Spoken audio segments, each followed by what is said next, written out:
Call the meeting to order. Roll call.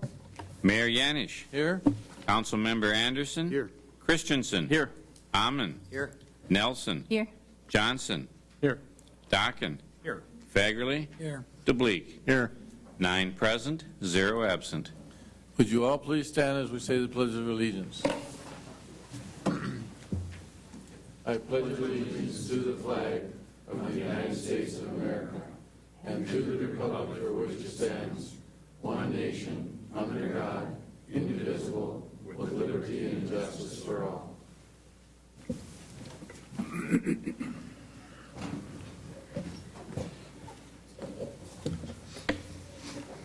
Before we get started, I would like to mention a special welcome back to Councilman Dockin, who has been out on a medical leave for the last couple of meetings. So welcome back. Thank you, Mr. Mayor. It's nice to be back. I watched you at Rice Therapy Suites and at my house. Thank you. You did well. Proposed additions or deletions to the agenda. Do we have any? Oh, wait, woman. I'd like to pull the City Council minutes of October 7th. We're not there yet. That would be under the consent agenda. This is, Oh, I'm sorry. I'm ahead of myself, sorry. Okay.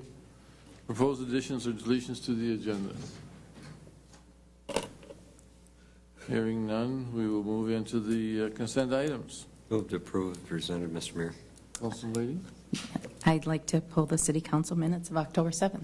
of October 7th. Yes. Thank you. I'll second the motion to approve. Balance of the minutes.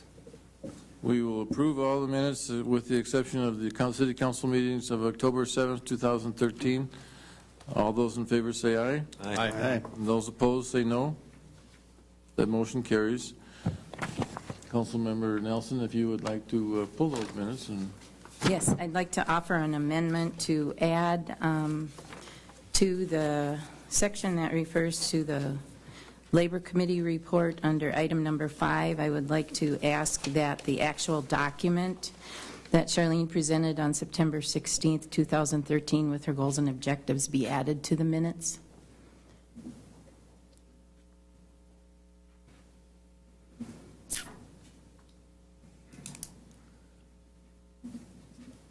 do we have a second?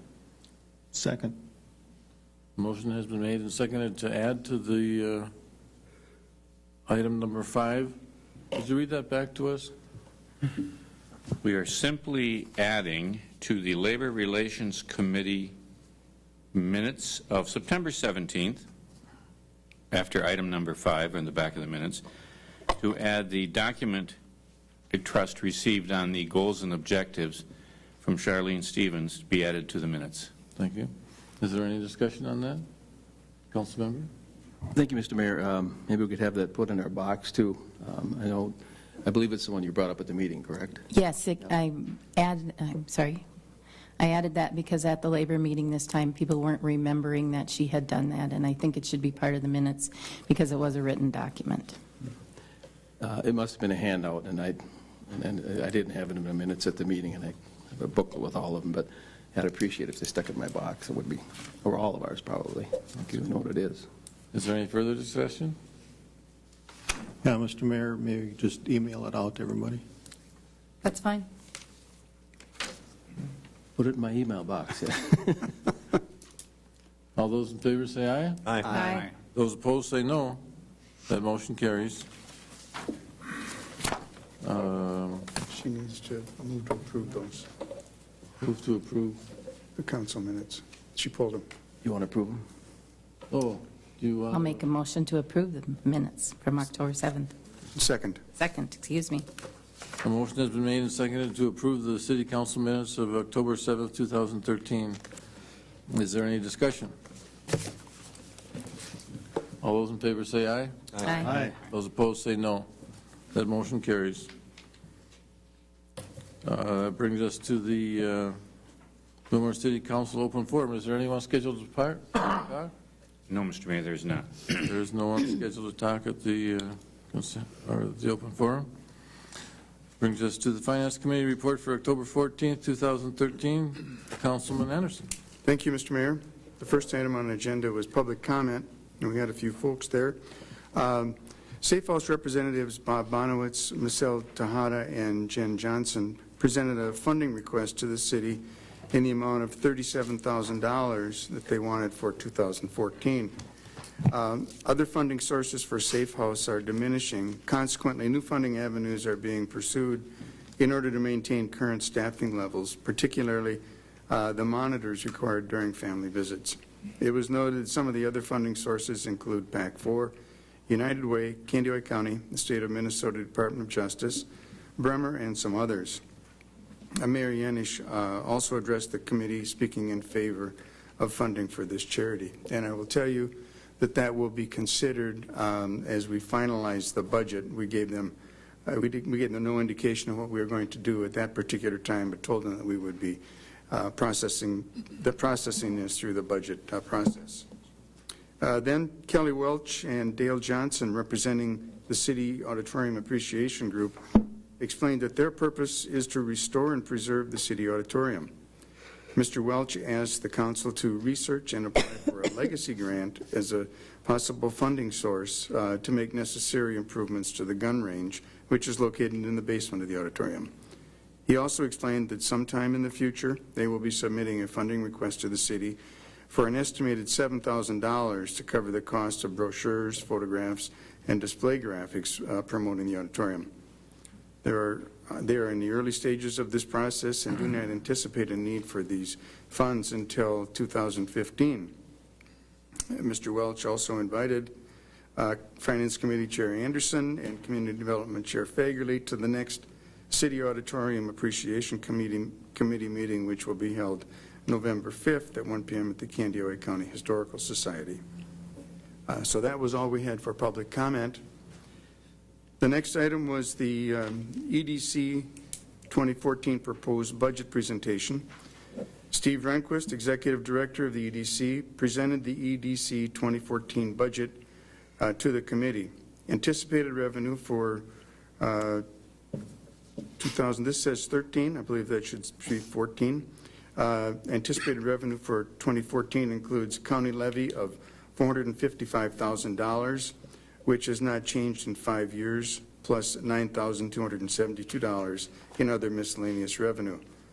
The EDC is also proposing to utilize $67,445 from the agency's reserves as a funding source.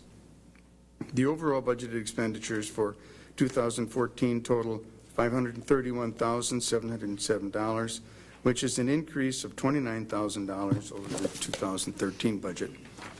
Mr. Rehnquist stated that he is proposing a $5,000 increase in each of the salaries of the Assistant Director and the Ag Specialist. However, the EDC Operations Board has not yet approved this increase. All other salary increases for the EDC will be at the blended rate of the approved city and county salary increases. Following discussion, there was a motion made, seconded, and passed, and I would move the recommendation of the committee approving the proposed 2014 EDC budget as presented, including the tax levy for the EDC. Second. A motion has been made and seconded to approve the proposed EDC 2014 budget as presented, including the tax levy for the EDC. Is there any discussion? Mr. Mayor, thank you. Councilman. I guess it's my understanding that the boards that deal with or oversee the EDC are supposed to meet tomorrow and that they haven't approved this budget internally. So I guess I would move to table further action by the City Council pending that meeting and approval, which also involves the county, which we're supposed to be working with on combining services wherever possible. So, Councilman Anderson, did you I'll have second a that question motion. on that? I do. There is no meeting tomorrow. The EDC planning session is set for October 29th. I don't know, but there's nothing tomorrow. my understanding it was. It was originally scheduled for tomorrow. I had it on my phone. We talked about it. Mayor Yanis? Councilperson? I believe we discussed this at the Finance Committee meeting also, and that there was a deadline where this needed to be done by. So just asking for clarification on that, because I think we did have that discussion at the committee level. Is there, go ahead, can you explain that? I believe, although we do have Mr. Rehnquist here, but there is a provision that the budget has to be presented to the city council by October 15th. So there was that provision that we were trying to get out from under. The two boards, the Operations Board and the Joint Powers Board, will be looking at this and making final approval of that budget sometime in either after the planning session or in early November. But I think the thing to remember here is the levy is set at $455,000, and they will be moving money around internally. I would ask our city attorney, first of all, is this legal? And secondly, is it appropriate? He doesn't know. Mr. Mayor, to be honest, I have not looked at this issue specifically. I have not heard anything that causes me any concern, whether it on the legal front or whether it be on the appropriateness front. It seems to be all things you can do. Do you have anything to add, Steve? If you're going to answer, if you please come to the podium, Mr. Rehnquist.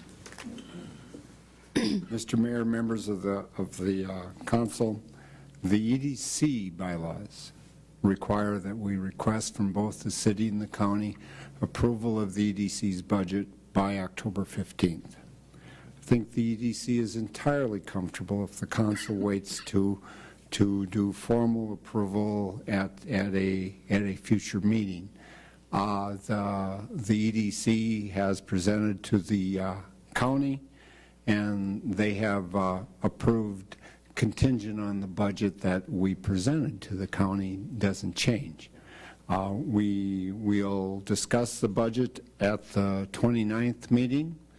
Since it's an officially called meeting, we hope that the Joint Powers, which is 3 members of the City Council and 3 members of the County Commissioners, will act on the budget at the 29th meeting.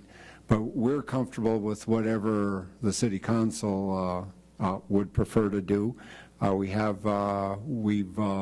We've fulfilled the letter of our requirement in that we've requested the budget approval, but we acknowledge that due to much later conditions than normal for the EDC, it has not been approved internally by the EDC's boards at this time.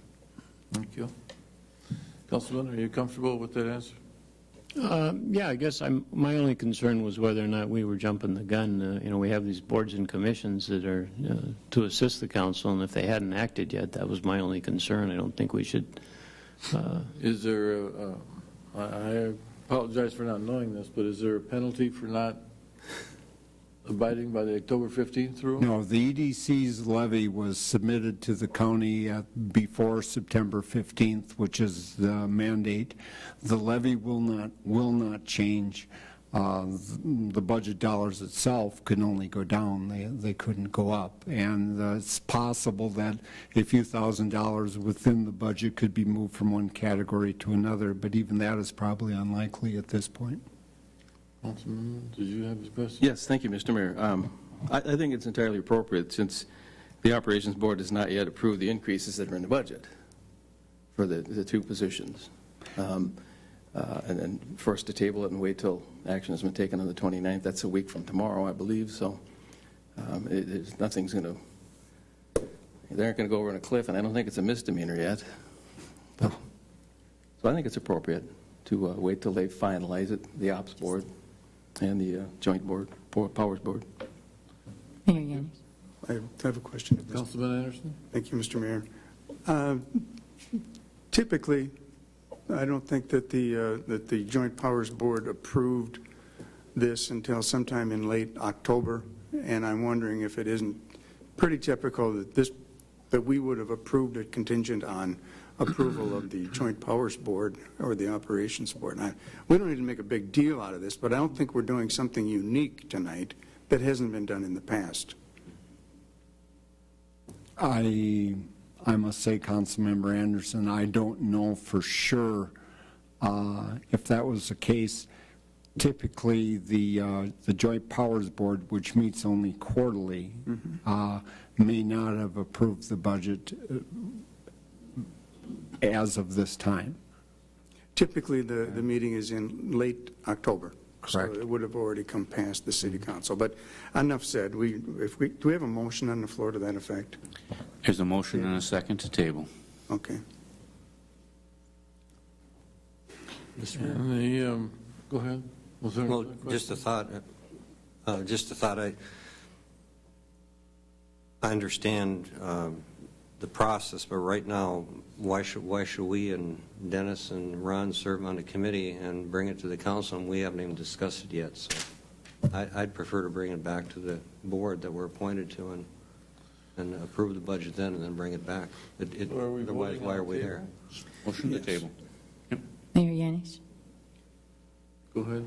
Just a point, I do think you did a good job explaining the other night, however, that by us approving this was not going ahead and improving the increases, that was still subject to the budget process. Is that not correct? The pay increases for the assistant director and for the ag specialists were a recommendation of mine. They have not been acted on, and I don't know that they will be acted on in terms of the increase that I recommended.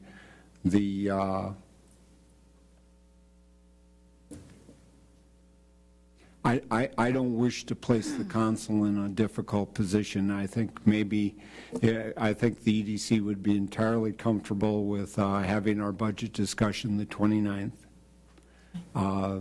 3 of the city council members will be or may be present at that meeting, could well be present at that meeting, and between them and myself, we'd be happy to bring back the final figure to the council. Thank you.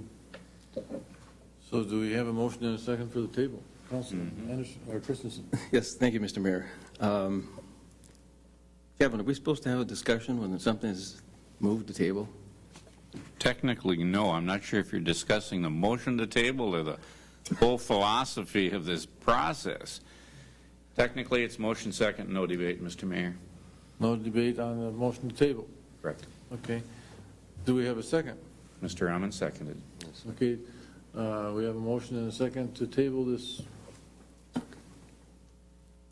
recommendation.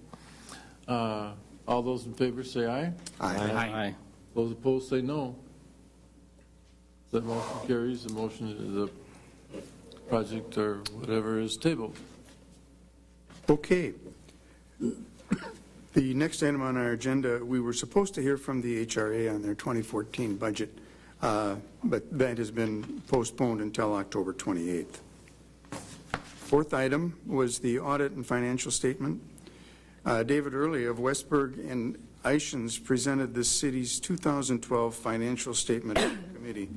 He explained that not only do they perform an audit of the financial statement itself, but they also audit the city's compliance with state and federal requirements. He stated there are no compliance issues at the city as of 2012, but there was one finding with the financial statement in regard to accounting for retiree benefits liability. And in order to correct that finding, the city is required to hire an actuary to formally determine the amount to be accrued, and that will be done. Mr. Early reported that the general fund is in good shape with the fund balance at the end of 2012 well over average annual expenditures. There were also no issues in the other governmental funds. He noted that the waste treatment plant, which is an enterprise fund, reflects a negative change in net position at the end of 2012, which further supports the rate increase that we enacted this past summer. Mr. Early commented that the city recommended the city amend its budget policy by either, one, formally recognizing any budget overruns by department and acknowledge that there is adequate revenue to cover the excess overage, or a second option would be approving a budget amendment prior to year end. We asked staff to determine a recommendation to amend the budget policy for the council to review and approve, and that will be forthcoming in the next few months. It was also noted that the fund balance policy will be reviewed and enhanced after the first of the year to better indicate the type of fund balances required for each fund. That was all for information. The next item had to do with the 2014 budget. We asked the committee if they needed any additional information on any of the budget topics that we had discussed to date, such as community group requests, capital expenditures, or specific line item detail. We also asked if there was any part of the unresolved budget issues on which the committee could come to a consensus. Councilmember Nelson explained that with looming retirements, the city would be best served by conducting succession planning. To do that, the budget amounts by the mayor should be restored to their original estimates. Councilmember Fagerly felt that a portion could be restored, but not to the full amount. Councilmember Johnson was also concerned that exact information was not presented regarding which expenditures are mandatory and which are just beneficial. Councilmember Nelson wondered how the council could expect to receive iPads and training, but not allow staff to be trained in their respective areas. She also felt the city needs to include diversity training for staff. Concerns were discussed regarding professional services cuts, particularly in the area of legal services, the airport management contract, and the required annual audit service. I was concerned that the council isn't going to be able to resolve all these budget items by our last meeting in November. Councilmember Nelson asked again if the mayor would provide his reasons for reducing the specific budget line items to establish a starting place for resolving the issues. And I believe we also asked him if he would reconsider on any of his proposed cuts. Councilmember Johnson expressed concern about the deteriorating conditions of the auditorium, civic center, and community center. He feels we need to maintain the major capital items we currently have before pursuing new projects. The committee agreed to schedule another work session to discuss capital expenditures, and that will be forthcoming, that work session for the council. Questions were raised regarding Safe Avenues funding request, particularly on clarification of their budget, as well as how the city's contribution would affect it. It was noted that staff will be obtaining a legal opinion as to whether a contribution to Safe Avenues would meet a public purpose. And I would like to stop right here and ask if we got an answer on that. Mr. Mayor, Councilmember Anderson, I did look at this. I think it's questionable at best whether the city would be able to simply fund this organization by making an appropriation to them. If it's a program or organization the city council really wants to support, there may be ways to do it short of actually just making an appropriation to them. So we'd have to look at that a little bit once we have some policy direction, I think. Okay, so I think we're going to look for some additional information at a future Finance Committee meeting to kind of decipher what you just said. Correct. Thank you. And continuing on, Councilmember Nelson felt the community groups. Councilman Dockin? Thank you, Mr. Mayor. Could you explain to me your comment that it's questionable at best? What does that mean? For any expenditure the city makes, Councilmember Dockin, there needs to be two criteria that are met. It needs to serve a public purpose and not benefit private interests, and there needs to be authorization either in state statute or in the city's charter. In this case, I looked for, I think clearly looking at the information from the organization, their efforts support a public purpose. That I don't think is controversial. The question is whether there's authority for the city to simply fund the organization. I looked for a statute on point that would authorize it. I don't believe it exists. I'd be happy to discuss it further or look further into it if there's a specific proposal. But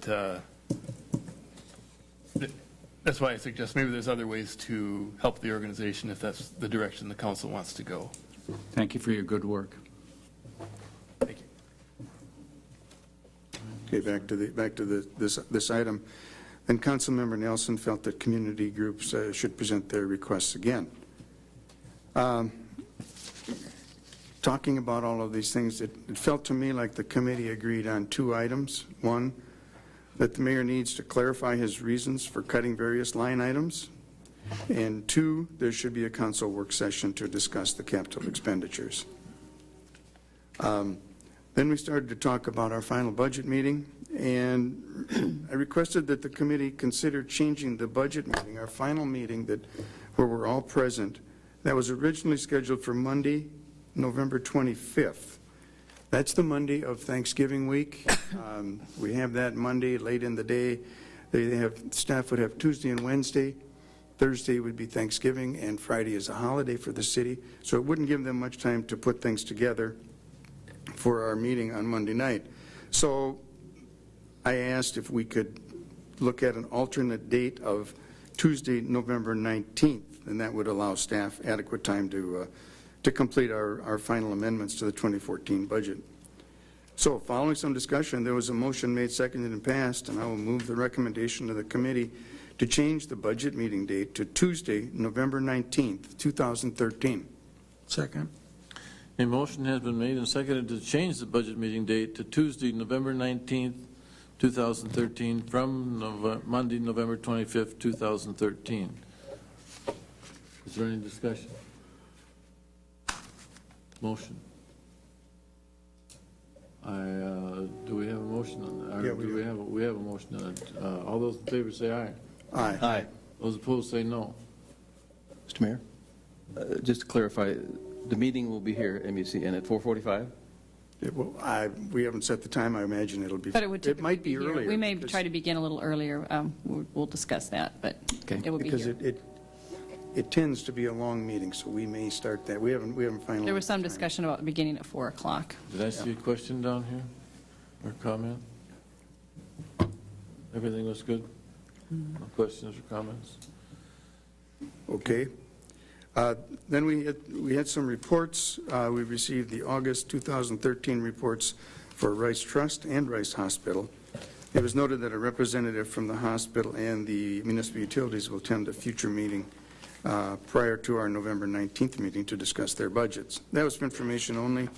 We had no old business and we had no new business, so unless there's questions, I would move to file these minutes. Second. A motion has been made and seconded to file the minutes of the 2000, whoops, I lost my place. Finance Committee. The Finance Committee of October 14th, report for October 14th. Is there any discussion?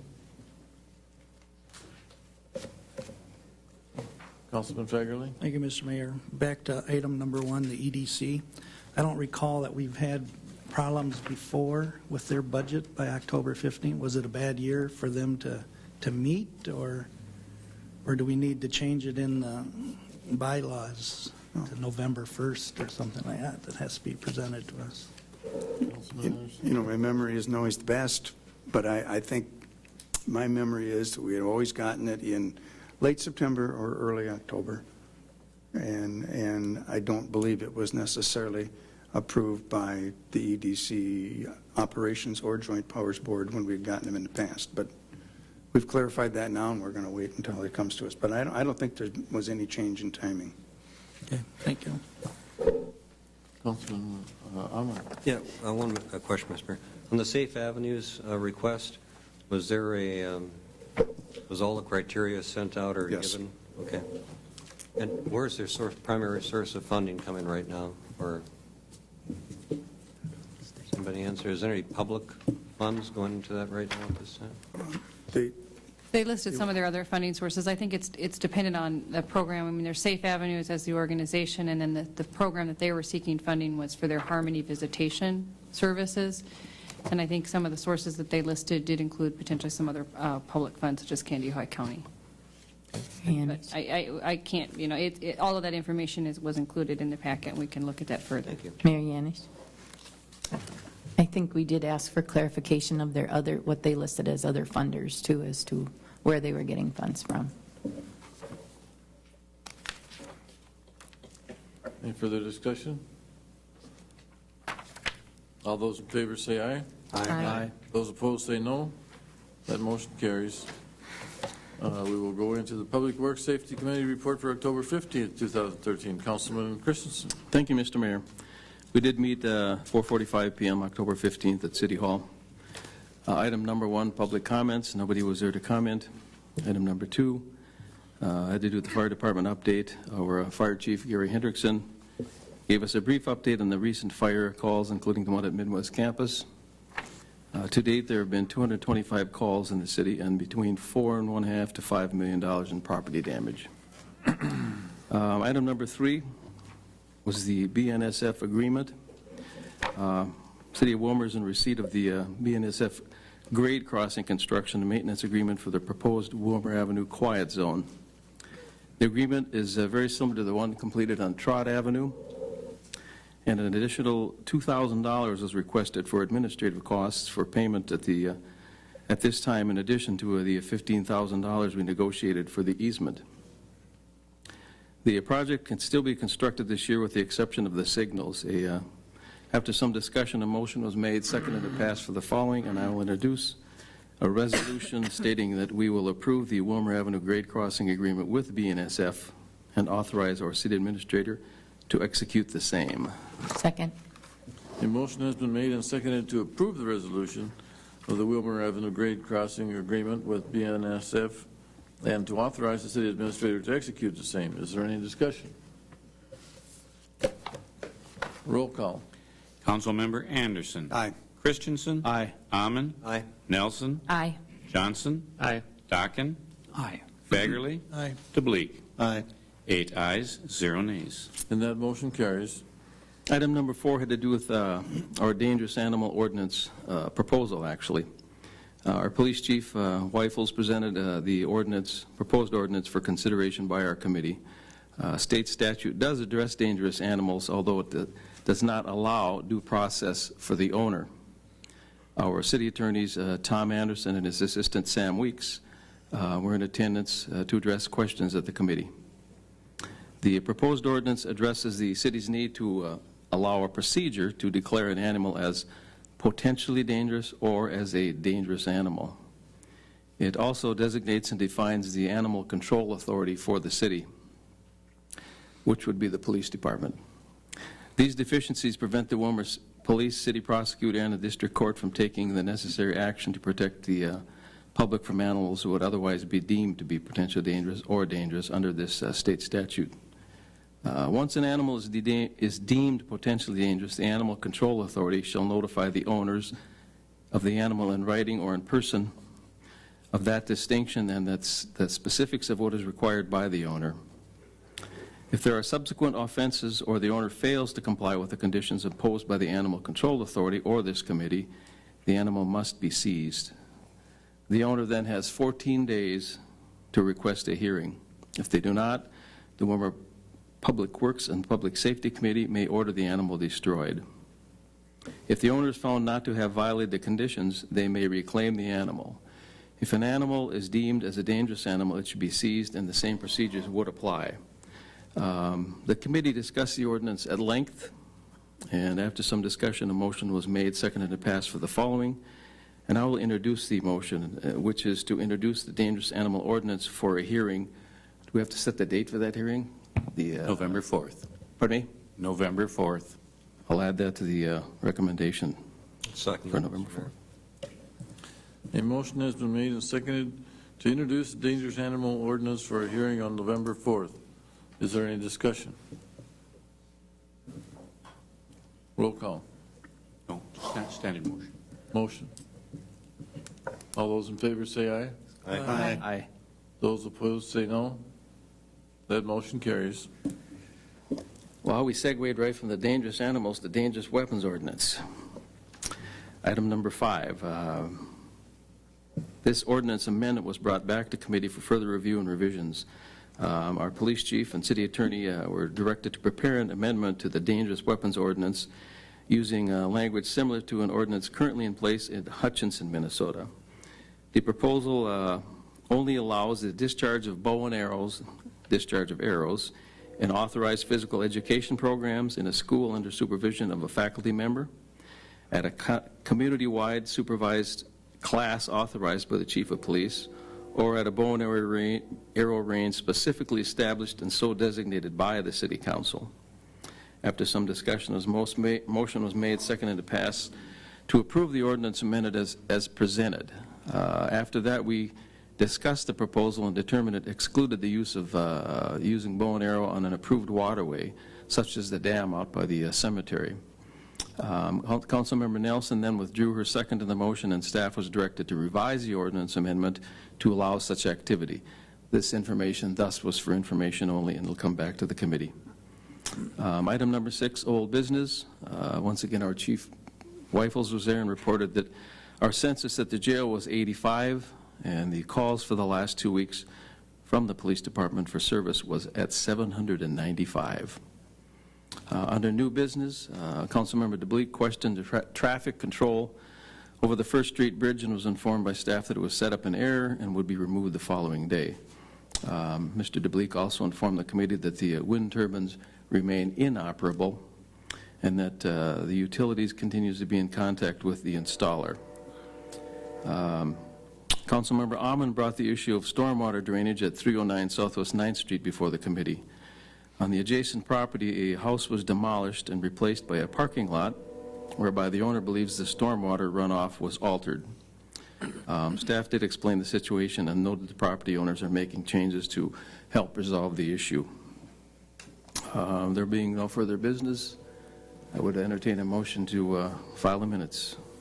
Second. Move to file the minutes. The motion has been made and seconded to file the minutes of the Public Works Safety Committee. Is there any discussion? I have a question, if I may, and that would be to the, I guess, the chief. Was there any cost to the city in that blunder on First Street? Pardon me? Was there a cost to the city on the mistake on First Street? The bridge. The bridge? Would that be Bruce DeBleek? Or, I'm sorry, Bruce Peterson? Mayor Yanish, members of the council, just a communication issue between the contractor and the company that sets up the traffic control. They had gone further than they needed to with traffic control, and the next day the markers were all pulled back, and it is properly marked at this point. But there was no cost to the city in this? Absolutely not, no. Thank you. Any further discussion? Councilman Nauman? Mr. Mayor, I believe there was one other item discussed at the meeting. I brought up the issue of the drainage or street reconstruction by St. Mary's Church, as far as the grade and the elevation of the sidewalks compared to the curb. Right now, the water is running to the sidewalk rather than running to the street, and I'm just wondering what we're going to be doing about that, or if anybody wants to give me an update on how that happened. That was designed. Designed by the design engineer on that project, and that was Bollig Engineering. We have looked at that. We raised that issue with Bollig Engineer. They did the drainage studies, and they believe that still drains. I mean, we asked them to. We did make some corrections to that, so that there wouldn't be ponding at driveways and such. And at this point, we feel that it is draining as well as it did before. But we can certainly have Mr. Bollig come in and talk to the committee about that if you'd like. I would think that would be better. I don't recall that curb ever being that high before, and that the water always drained to the street. And now it looks like there's anywhere from 6 inches to 14 inches higher than the existing sidewalk. I'm just wondering how that happened. Just curiosity more than anything else. It doesn't seem right that we'd have ice on the sidewalk rather than ice in the street. Councilman Christensen. Thank you, Mr. Mayor. I can assume we'll be discussing this at a future meeting. Yeah, that's what Public Works, yeah. Mayor Yanish? Yes, go ahead.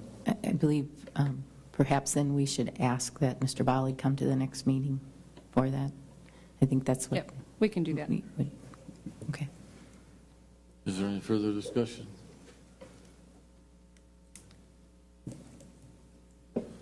All those in favor say aye.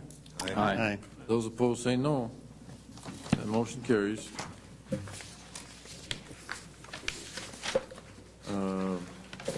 We have the Labor Relations Committee report for October 16th, 2013. Councilman Ahmed. Mr. Mayor and Council, we met on October 16th, conference room 1.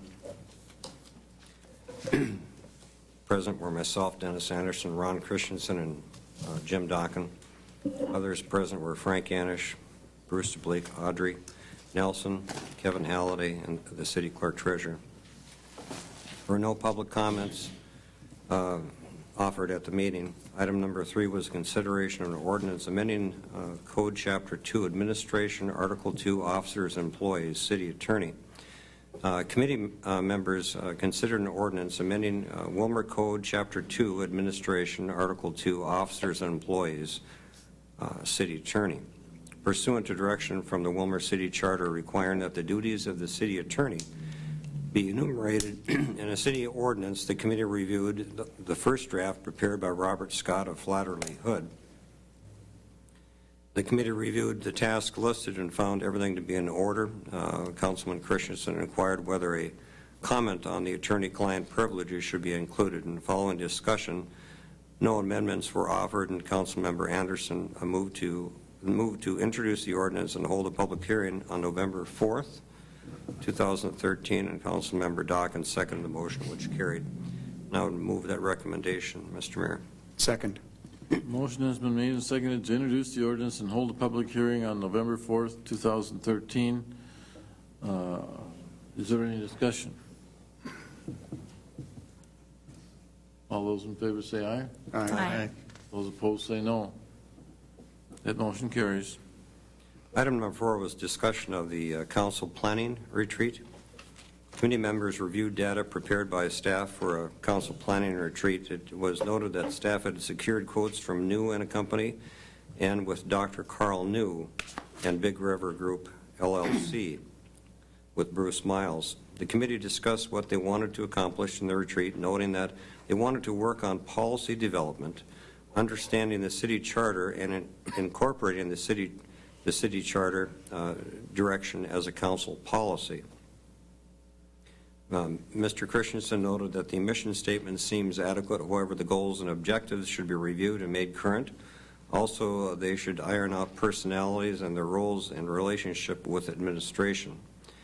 It was further noted that once the retreat is concluded, a 6-month follow-up should be implemented to monitor the progress.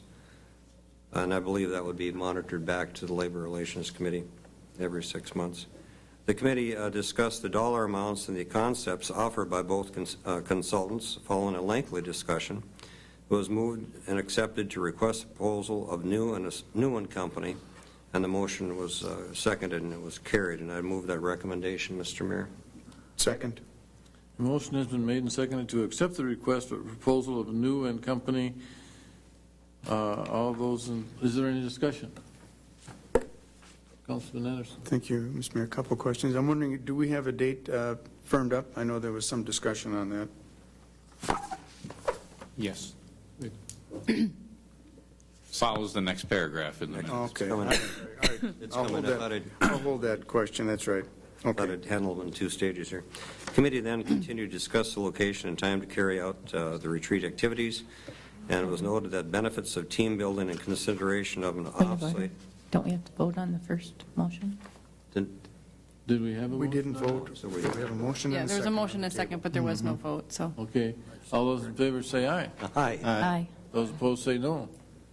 That motion carries. Thanks for bringing that to my attention.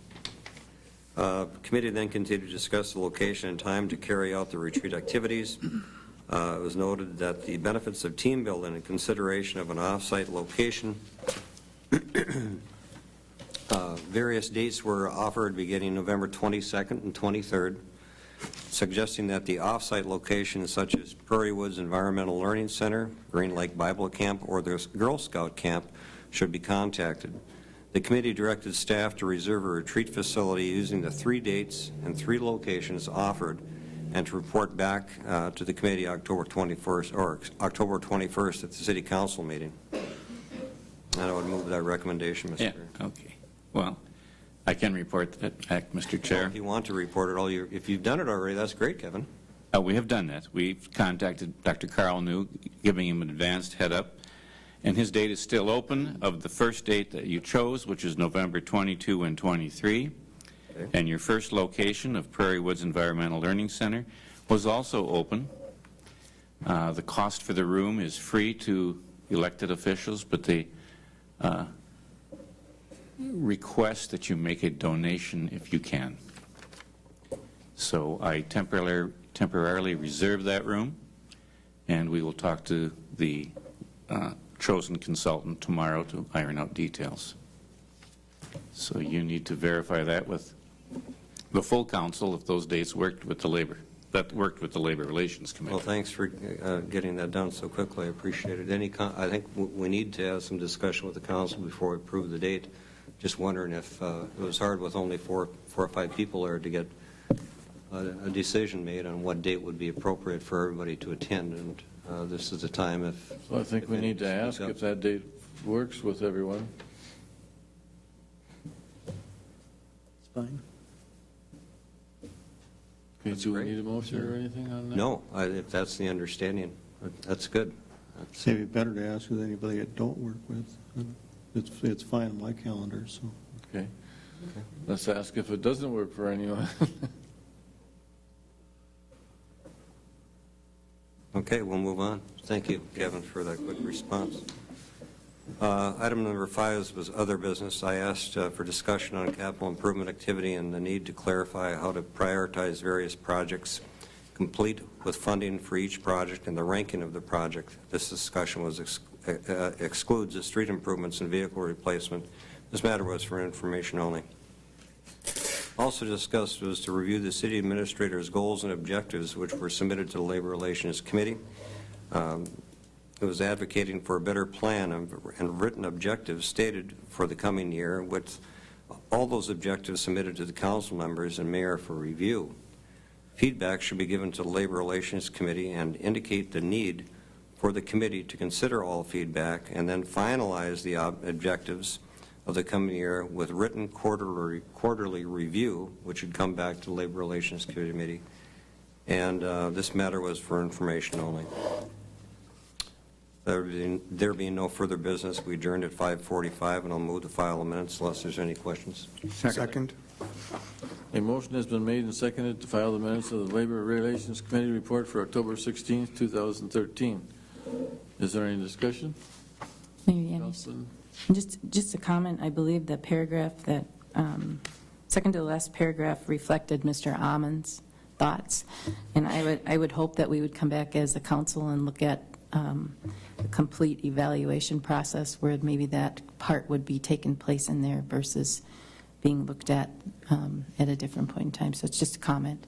Can I ask you, council member, how you would do that? Would it be at the committee meeting or would it be at a council meeting? What we would do what? What are you asking? What you just said.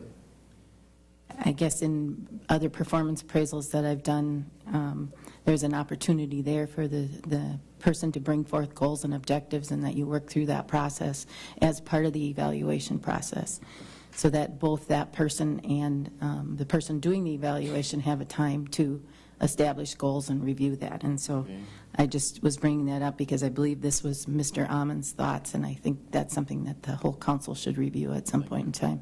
Thank you. Well, just one comment. The primary goal here is to get the dialogue going with staff and with the city administrator on goals and objectives.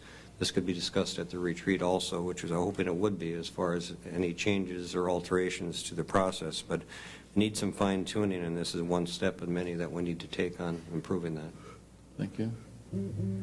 Mayor Yanis, I just have to say that we accepted her goals and objectives that she brought forward at the previous Labor Relations meeting in September. So again, I think we accepted those at that time. So I just have a concern about the repeat of what we're asking. When did we accept that?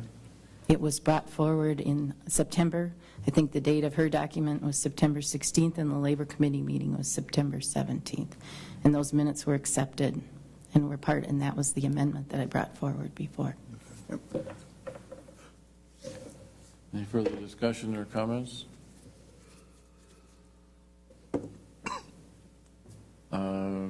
Is there anything to vote on? Standard motion to file. File the minutes. To file the minutes. File the minutes. We will file the minutes. All those in favor say aye. Aye. Those opposed say no. That motion carries. The Community Development Committee report for October 17th, 2013. Councilman DeBleek.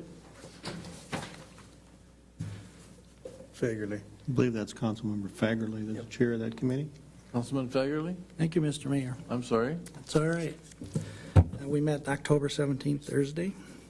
Present was myself, Councilman Dockin and DeBleek, and Bruce Peterson, Director of Planning and Development Services. Steve Rehnquist from the EDC was also there. Item number 1 is public comments. There were no public comments. Item number 2, land pricing, write-down policy. Staff presented a proposed policy to write down the cost of land in the new industrial park, and we have an attachment here with 6 items. The policy is necessary to stay competitive with other communities in offering our industrial park properties for sale. Mr. Rehnquist, the Economic Development Commission Director, emphasized the need for competitive sales of property and to further the ability of staff to market the properties. Staff noted that the real value of the land lies in its ability to grow jobs and the tax base. The committee discussed the value of the industrial park to the region. Staff agreed that industrial park development was a regional project in that the infrastructure for the industrial park was being paid for by local option sales tax funding. Those funds were collected in part from shoppers and visitors from beyond the city. It was noted that the proposed policy should be changed so that the reference in number 5 was for state statutes, Chapter 469 and 116, not Chapter 169. Councilman Johnson had caught that earlier in the week. Mr.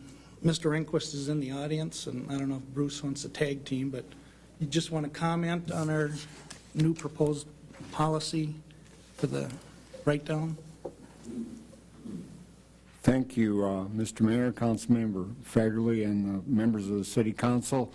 The whole purpose for this policy is for us to create new businesses, expansions of existing businesses, perhaps into the industrial park, and to create many new jobs for our city. And the type of program that we're suggesting is common in municipalities throughout the region, and certainly throughout Minnesota and the 5-state area. And even though we like to maximize our return on our land, our true growth for the city will come from expanding existing businesses, creating new businesses, and certainly the creation of new jobs. So the EDC absolutely endorses this request. Thank you. Any discussion? He didn't move it yet, did We you? don't have a motion on the table, do we? Not yet. I wanted him to talk in case Okay. there's some questions. So, but with that, I'll make the motion to adopt this policy with the change to the statute language. Second. The motion has been made and seconded to adopt the policy with the change to the statute language. Now, is there any discussion? Councilman Nama. Curious as to the, I was not at that meeting because it's not part of my committee assignment. But anyway, as far as the competitiveness with the other communities, was there analysis, Steve, that you had on that compared to other communities and what they're offering per acre or per site? Well, Shakopee is in a different region. Certainly they're a metropolitan community, and they're a larger community, but we've all seen just what Shakopee did to attract a couple businesses. Alexandria and Fergus Falls have projects, programs similar to this. And when you get into Brainerd, another area that we compete with, you'll find programs similar to this. After that, we quickly get outside of our region Communities like Virginia, Faribault, Northfield, Owatonna have programs very similar to this. And the language may not always be exactly the same, but the net result is greatly diminished land prices to encourage industry to select their city. So who is our competition then? You listed a few of them. Who is our competition for land prices to do a comparison to? I mean, what other cities are we competed in this area? Or in this? I would say in this area, we compete with Alexandria, we compete with Fergus Falls, we compete somewhat with St. Cloud. There are some regional, obviously I would never diminish Benson or Montevideo or Litchfield, but it'd probably be Alex and Fergus Falls that we compete primarily with, especially in the expansion of our industrial park. They're very strong in the industrial sectors. And as far as any variable differences between the sites, as far as what they're offering, railroad access or no railroad access, or? Well, Councilmember Amon, it is our hope that we would be, the day might come and conversations are being held that could lead to railroad access. But by and large, our property is quite comparable. The basic municipal services are in and available, attractive land, good highway access. Mm-hmm. Also, the other recommendation on there, thank you, Steve, was calculating the write-down. It was based on also jobs created, but there's no mention of what type of jobs are going to be created. Was there any specifics as to above minimum wage jobs, or is there anything in there that really was significant? Because right now I believe we have a prevailing wage job or tax increment financing, I believe, of, I don't know, was it $12 or $15 an hour? I'm just wondering if that was part of that recommendation or not. I'll address that, Mary Yanish. Anytime you've got any type of a transaction that results in a business subsidy in excess of $25,000, the city's adopted business subsidy policy would apply, and that does require, I believe, a $12 minimum wage floor exclusive of benefits, and there are clawback provisions in all of the agreements that if the developer or the project does not generate the jobs that they state they will generate in the agreement, that they have to pay back any incentives that were paid to them. Thank you. Councilman Christian. Thank you, Mr. Mayor. Question, Bruce. The local businesses that are looking to expand, are they going to be treated the same? I mean, they fall into these categories too, as somebody coming from outside the city? Absolutely. We all know that our best potential for future growth lies with our existing companies and their ability to expand. So if this helps any local company in any way, we'd welcome that, and that's what we're looking for to be a big part of this process. Thank you.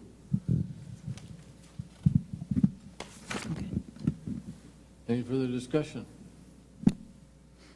Just a comment on Mr. Christensen's question. If you're on the east side of Willmar and you want to move to the west side, you still have to create new jobs. You just can't move. So you have Not physically. It can't be a physical move. You have to create. You have to create new jobs, the existing what you have plus new ones. Okay. So. Thank you. All right. Any further discussion? All those in favor say aye. Aye. Those opposed say no. That motion carries. Item number 3 was the Rural Tire Building. Mr. Peterson presented an update on the status of the rural family's attempt to gift the former Rural Tire Shop property to the city. The family has expressed urgency in completing a transaction, or else they are going to let the property go tax forfeiture. Recently, another nonprofit entity has come forward that would like to acquire the property and use it for a parking lot. If that is the case, the parking lot would be kept on the property or on the property tax rolls.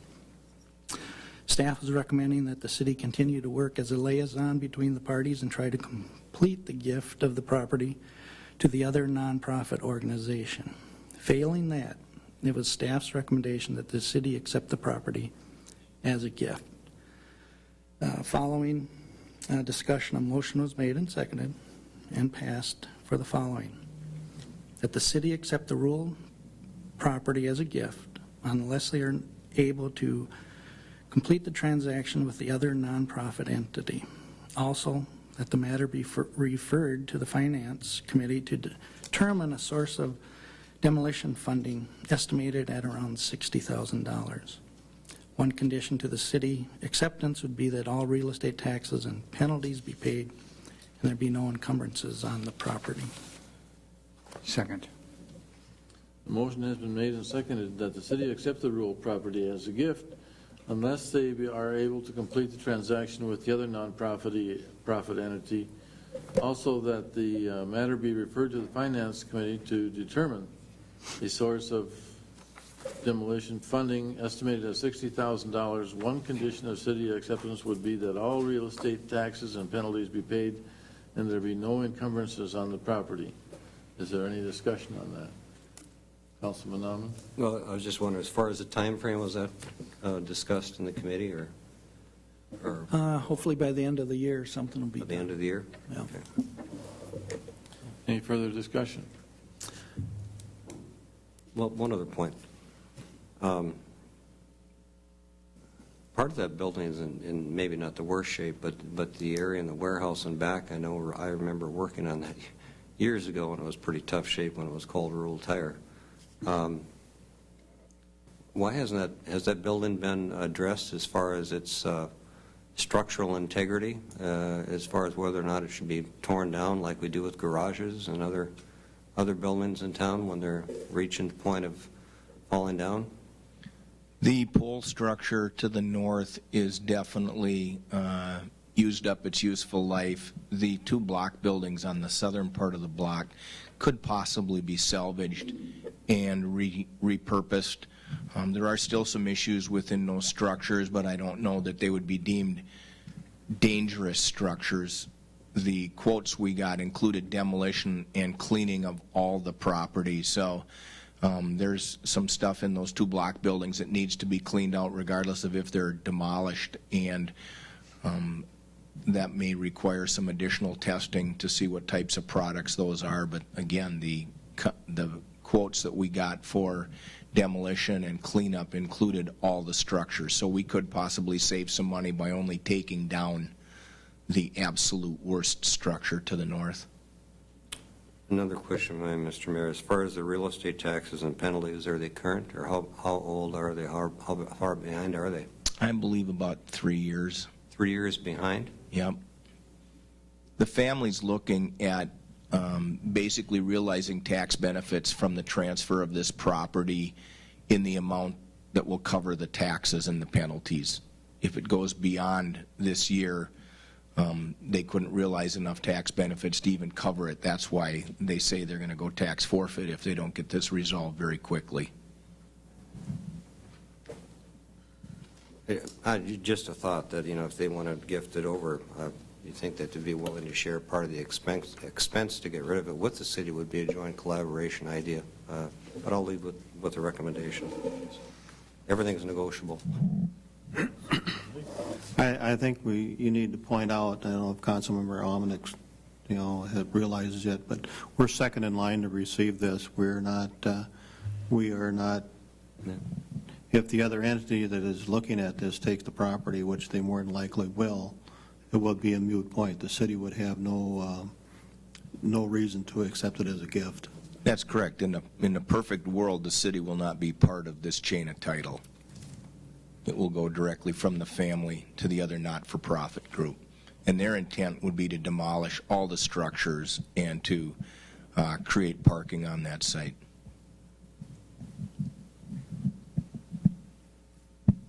Any further discussion?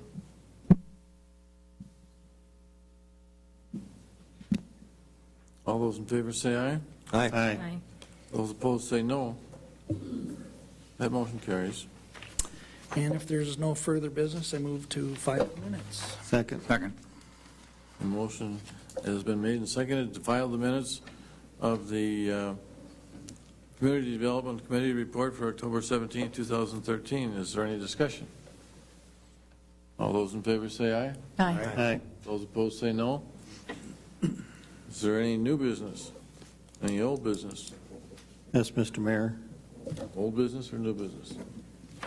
Are we on old business or new business? Well, we can have old business first, and if there's any old business, you can have old. I have old business.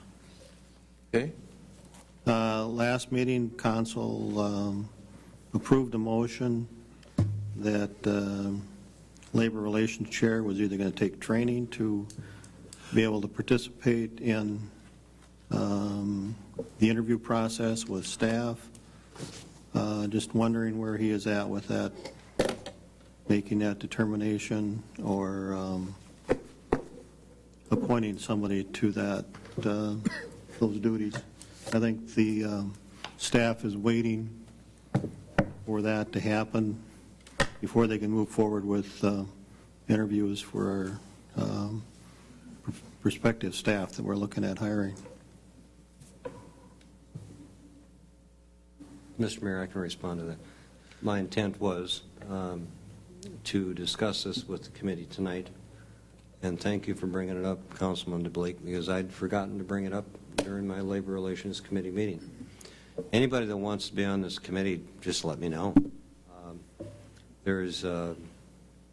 I think we were talking about people within the Labor Relations Committee, so because they're kind of familiar with that, but by no means, the way the motion states, it would be myself or someone from the Labor Relations Committee to serve in that capacity. I don't want to change that motion that was made, but anybody that's interested, please let me know. Is that, if I might add, is that open to the public as well as the council, or? No, those would be. No, I think actually, Councilmember Baumann, too, it was the Labor Committee Chair or designee, so it could be somebody outside of the Labor Committee. It could. As you just stated, it could be somebody outside, but it's intended to be City Council. It's not a member of the public, no. Yeah. If anyone's interested, just let me know. Mayor Yanesh? Councilman? I would encourage the Labor Chair to follow the recommendation from the City Attorney that was in his email dated back in September 6th. And it reads, to make it a practice that whoever serves as chair of the Labor Committee be in that position. And that position would change from time to time, and that they would work with the city attorney on basic legal standards and requirements for conducting interviews. And I would make a motion that we follow the city attorney's recommendation regarding that appointment to the committee. Second. We have a motion and a second to follow the city attorney's recommendation on the appointment to the Labor Committee chairperson. Yes, his recommendation is that that person be the chair of the Labor Committee, and that they work with the city attorney on basic legal standards and requirements for conducting interviews, and that is in his email dated September 6th. Councilman Christensen. Thank you, Mr. Mayor. I might add that it is only a recommendation, and because he can't make motions that was not part of my motion that the council passed. It was pretty simple. It was about 4 lines. The Labor Chair would appoint somebody from the Labor Committee or himself. Either way. That's why I'm making the motion now. Well, that would supersede my No, it doesn't. motion that the council passed. So I would speak in opposition to it. It doesn't supersede that. It is simply following through to say, you asked that someone be appointed to it. I am asking that it be the chair of the committee and that we follow the city attorney's recommendation, that it be that chair, and that they go through, work with the city attorney for on basic legal standards and requirements for conducting interviews. Councilman Anderson. I think that's a fine idea. I just want to make sure that we're following the proper procedure. I mean, are we amending something that we did at the last meeting? Or how does this unfold? Are we going down the right path? I'll ask Kevin. Well, I guess my interpretation of it, we take out the word, and we have to check for the council minutes if it was appointee or designee. But this follow-up motion would technically take that out of the original motion. She's making a statement that it is the chair, and the chair get that legal training from the city attorney. Two parts to it, but it did not open up the appointee or designee. I got to quickly look to see which one we have in there, but So my question is, are we amending that motion? it would be an amendment, Okay. in my opinion. Councilman Christensen. The motion that I made and that the city council passed said nothing about legal training for sitting on a hiring committee. It was pretty simple. I think it was four lines long, Kevin, and Yep. I believe that this present motion is because the person lost in the motion that we passed by the city. I think it's kind of retribution, or it's foolishness. It's I mean, the intent of my motion was passed by the council, and the intent was not the recommendation of the city attorney. It was Right. And we will clarify that because of earlier statements, if I may, Mr. Mayor. Go right ahead. It's the Labor Relations Committee chairperson or her appointee from the Labor Committee. So it's of the four, but this amended motion takes away three other options. So it is an amendment of this original motion. And yes, I didn't read it all, but there was, Mr. Christensen is correct, there is no training level Councilman, did you have a listed in question? the meeting. Yes, just the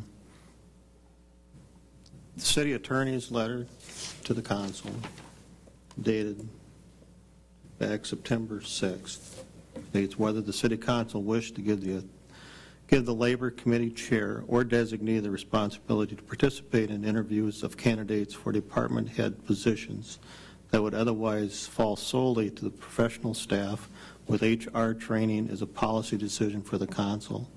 If a motion is passed, it may be beneficial for the city to make the practice going forward that whomever serves as the chair of the labor committee, as that position may change from time to time, and work with the city attorney on the basic legal standards and requirements for conducting interviews. That, to me, says that person needs to work with the city attorney to be trained for legal standards to be on an interview committee. You were looking for Mr. Scott, do you want to explain that, or? Councilmember DeBleek, that was in fact my recommendation to the council, that if the council decided to go in this direction and enact the policy that was enacted at the last meeting, that whomever will be participating on these hiring committees has just some very basic training and work with our office on protocol for interviews. Councilman Johnson. I guess my question, Robert, would be what would be the difference or the amount of training, or how it would affect the training regardless of who the person was from the Labor Committee, whether it was the chair or one of the other members? I don't think it would affect it at all. Okay, that's what I thought. Thank you.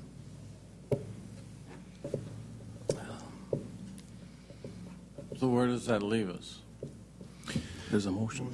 Well, you have a motion and a second to deal with that the labor chair does the training. The labor chair does the training. Chair, that is her motion. So But the that is labor clear. chair There's more isn't- to it, but that's the change from the one of 2 weeks ago. That the labor chair will do the training. Not do the training. And do the hiring, sit on the committee. Would receive the training. I And think, is receive the receive the training from the city Not attorney. conduct the training. Councilman Christensen. Thank you, Mr. Mayor. As I understood the motion, it was to follow the city attorney's recommendation. It didn't say that the chair being on it was part of that recommendation. But Yes, it does. is that That's what the sentence says, right here. okay? If the motion passes, it may be beneficial for the city to make it a practice going forward to have whoever serves as chair of the Labor Committee, as that position may change from time to time, work with the city attorney on basic legal standards and requirements for conducting interviews. So is that what you wrote down, Kevin? Yes, sir. Word for word. Councilman Ahman. Well, just a point.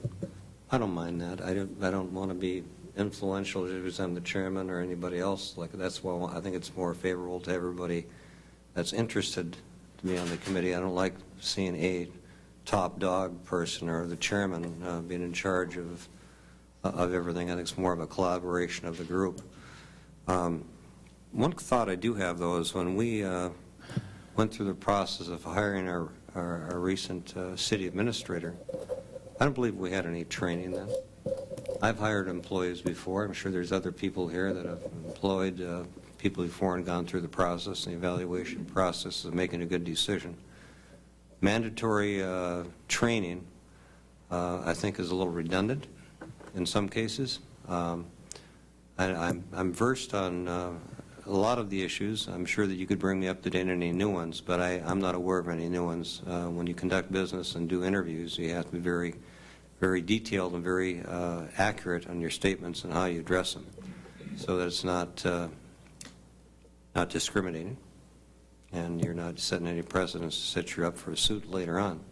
And I'm familiar with some of those, Robert, but I don't have any problem. I'm just thinking that why are we going to limit this to just one person? If everybody wants to be on this committee,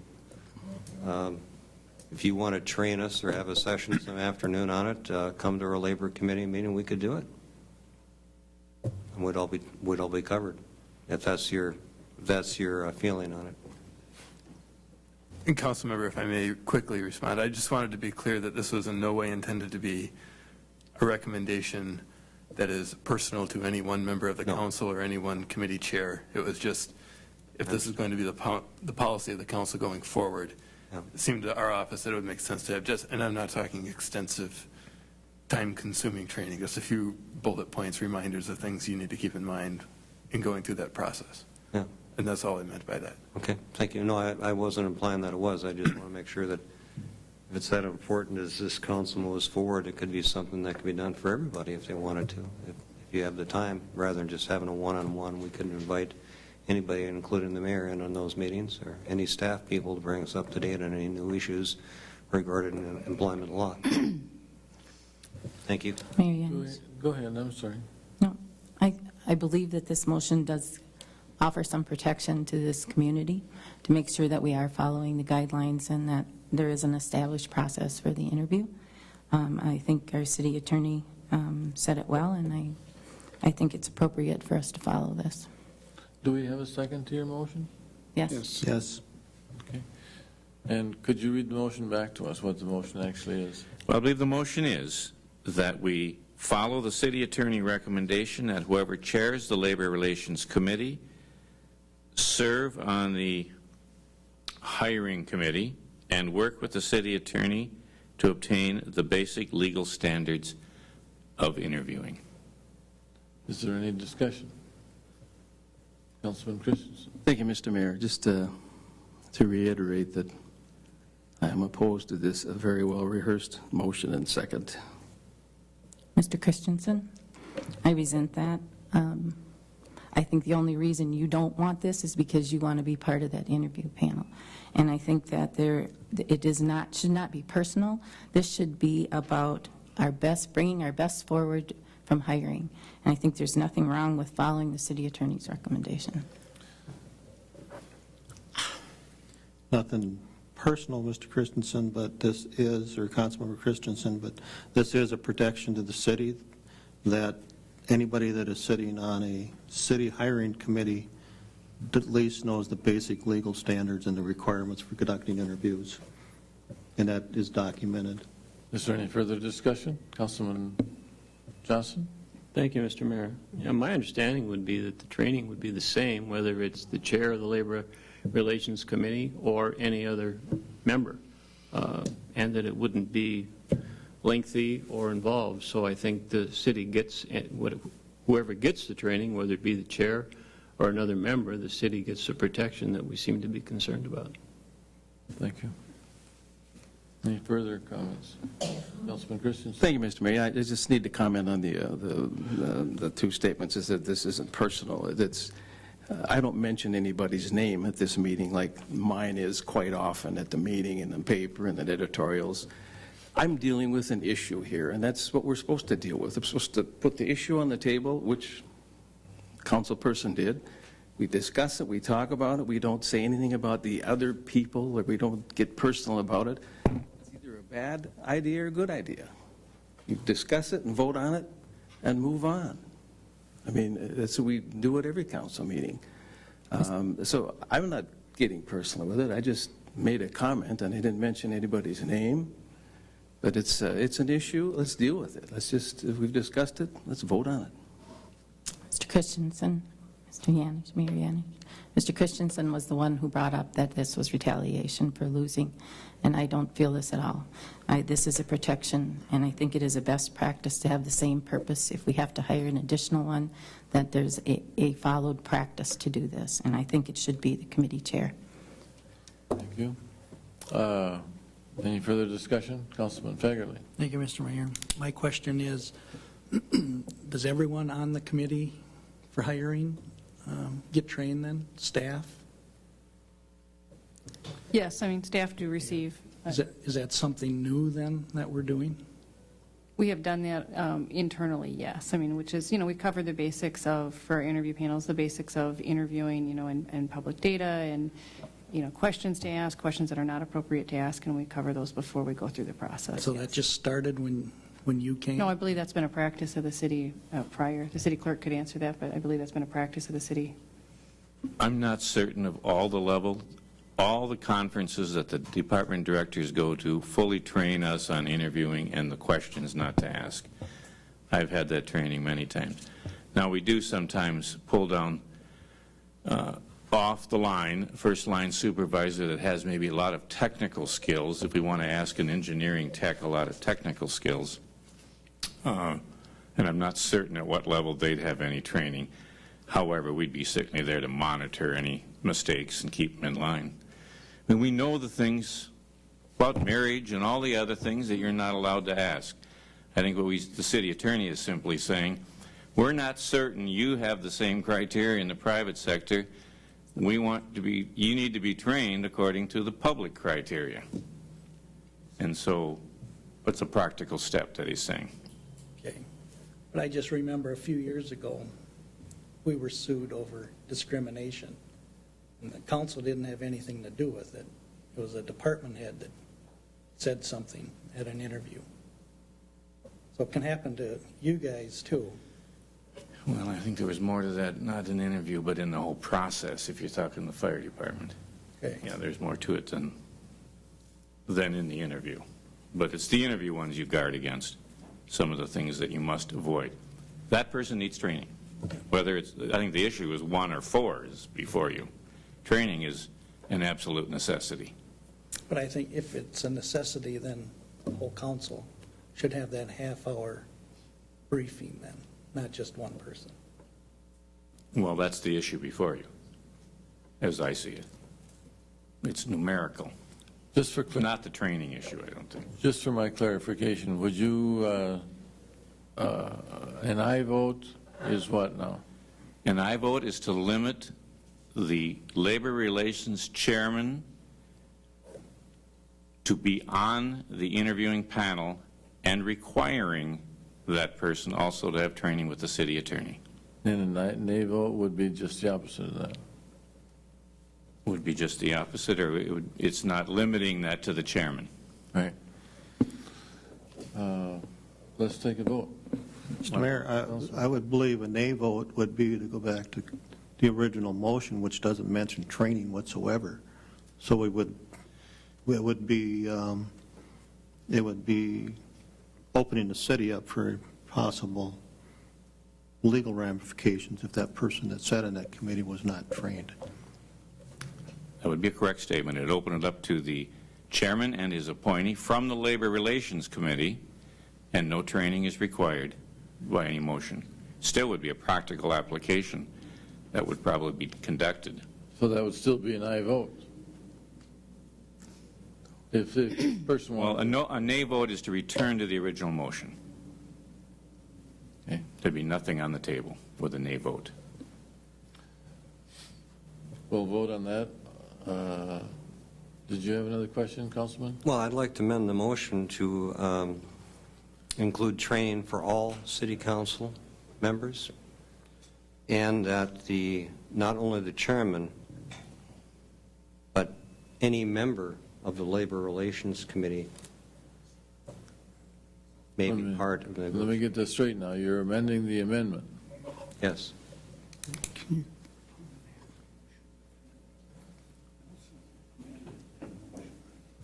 I'll second that. A motion has been made and seconded to amend the amendment to... The training include all council members, and that the Labor Relations Committee panel would include the Labor Relations Committee 4 members that are assigned for being on the panel. No, that was not my intention. No. No, my intention was that any of the 4 people, please correct that, any of the 4 people on the Labor Relations Committee Yeah. Just could be on the panel. would be eligible to be on the panel. That would be consistent, I think, with the original motion. So Yes. that would be going back to the original motion. Yes. Okay. I heard a second, but I didn't see. There, that's right. Okay. Did you have a question? Yeah, I have a question of understanding. I'm trying. The main motion is to follow the city attorney's recommendation. The amendment to the main motion is to Train all 8 elected officials. all 8 elected officials. Yes, all council members, and that the Labor Relations Committee members will be allowed to be on the panel. I heard all council members for training, so. Is that what you said? Maybe I was a little misunderstood or misinterpreted. I was under the impression that the people of the Labor Relations Committee would have to take the training. Okay. But at the same time, I'm maybe over elaborating here, that at the same time we shouldn't exclude anybody else that wants to sit in on the process. That was my intent of the motion. Go ahead. So it should be clarified. It should be clarified that it's the Labor Relations Committee would be getting the training. I think just to make sure we have this, Councilmember Rahman, if I may, I think to be clear, so you're amending the motion that the training would be for all members of the Labor Relations Committee, and city council members would also be eligible for that training. Is that Yes. the intent of your That's the motion? intent That of the it would be it would be training for all members of the Labor Committee, and Yes. city council members could also attend? Yes, it is not mandatory for the others. The only thing that would be Okay. mandatory would be for people serving on the Labor Relations Committee. I think now we have at least the intent of that correct. Further discussion? Didn't you also want not just the chair to be sitting on? Oh, yeah, well, that's, the other part, what Mr. Halliday and City Council and Mr. Mayor, was that it is not just, I don't feel comfortable delegating myself to be responsible for that committee without building a consensus with the group or the team that we have on the Labor Relations Committee. So I would, rather than delegating the chairperson to be the individual responsible for sitting in the negotiations, it should be one of the representatives from the Labor Relations Committee. All right, that's the second part. Yeah. Okay. Yeah, I understand. So did Ron second that, since he cued him on how to do the motion, or is there a second Councilmember to it? Fagerly seconded. And my Okay. summary of this, if this is confusing, you're really mandating that all the Labor Relations Committee members have training, and other elected officials are allowed to attend, and that you're opening up that any Labor Relations Committee member may be allowed on the interview panel. Yes. So this is really a training issue now from the original motion that did not include any training. So you've now addressed the training issue. Yes. Okay, Councilman Anderson. thank you. I think we got it. I think what we're doing is we're just ensuring that everyone has the training. I mean, and that's the bottom line, because I'm going to tell you that interviewing is an art, and there are pitfalls, and you do need to have training, and you can't minimize that. This does it. This does it. I think so. I still believe that the best person for this is the Labor Relations Chair, and I think that that's something that should stay with that, follow the city attorney's recommendation, and for certain that it should be consistent throughout all the interview. Councilman Dockin. I think we're on our second amendment, right? In other words, we have Steve's original, then Audrey has an amendment, and now Rick has one. Is that correct? I'm not sure. No. No. No. So Just Audrey's standard motion, main motion today, which is in theory amending Mr. Christensen's motion of 2 weeks ago. Okay. She limited the training to the chair and the interview panel to the chair of the Labor Relations.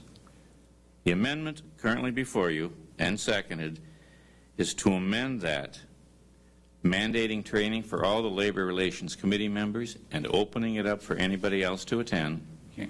and opening up any of the 4 people assigned to the Labor Relations Committee to serve on an interview panel of a department director, which is limited by the previous motion. Thank you. I think that's clear. Amendment first, Mr. Mayor. Amendment first. All those in favor of Amendment 1? No. Read the amendment. Well, there's just one amendment. There's a main motion and an amendment tonight. It would be We need the Councilmember amendment to include training for all Labor Relations Committee members and optional for other elected officials, and that the Labor Relations Committee members, all 4 now, may be allowed to serve on an interview panel. And that is Amendment 1. The only amendment. The other is the main motion. All those in favor of that amendment? Question, Mr. Mayor. Yes, go ahead. I think Mr. Scott has something to say, and I have one comment on it, too. Does that not change the original motion to the point where the original motion isn't prudent anymore? Mr. Scott? Mr. Mayor, city council members, in an effort to not get bogged down in the procedural mess this is, I see no issues with either the main motion or the amendment. To be clear, so everyone understands, the first vote that you need to take needs to be on Councilmember Amon's amendment to Councilmember Nelson's main motion. Councilmember Amon's amendment was to mandate that the 4 committee members of the Labor Relations Committee receive the training, open it up so that any of those 4 members could be the member appointed to serve on the hiring committee for department heads,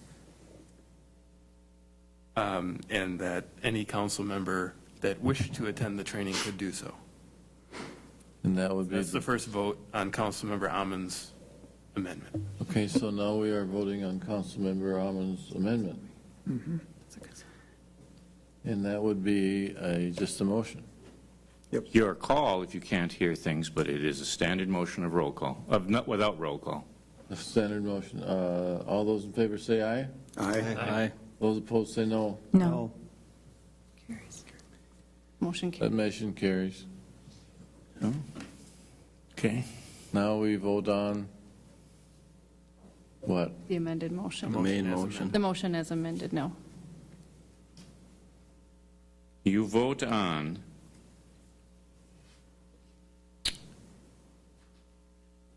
It's that we have, well, there's not much It is essentially the same motion. It's essentially the same It motion. is- The amendment now is essentially the motion on the floor. Because Audrey's motion really was the city attorney's advice is Yep. whoever chairs the labor, and that's already gone. And the issue is training for everybody, and it was get training. So Yep. technically, there's a standard motion, the main motion out there, but is technically no different than the amendment was so Okay, so we're voting on the main motion. Yes. I guess we'll go ahead and do that as a practical Voting on the application. main motion. Any discussion? All those in favor say aye. Aye. Aye. Those opposed say no. That motion carries. And now, is there any more old business? Any new business? Mr. Mayor? Thank you, Mr. Mayor. I need to be excused from the November 4th meeting. November 4th meeting, Rick Fagerly. It's my turn to have knee surgery, so.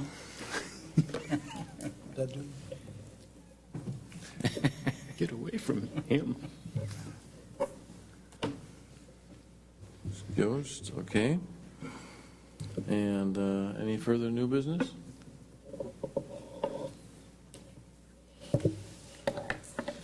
Announcement of council committee meeting dates.